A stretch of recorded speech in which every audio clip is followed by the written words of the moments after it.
Electric fence alarms commonly result from vegetation shorts or poor grounding. Vegetation shorts occur when grass or branches touch the wire, draining power. Fix by trimming vegetation 6 to 12 inches away and using proper insulators. Earth faults happen when the grounding is inadequate, causing current leakage. Ensure you have at least 3 grounding rods spaced 3 meters apart in moist soil. Test grounding resistance with a multimeter. It should be under 10 ohms.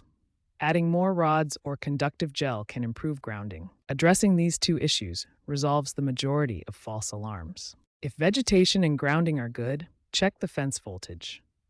Low voltage, below 4,000 to 5,000 volts, indicates a problem with the energizer or battery. Use a digital voltmeter to measure the voltage.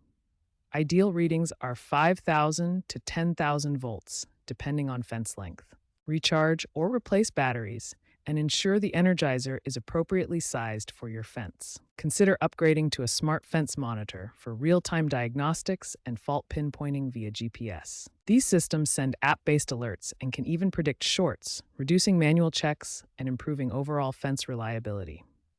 Regular inspections and proactive maintenance are key to preventing future alarms.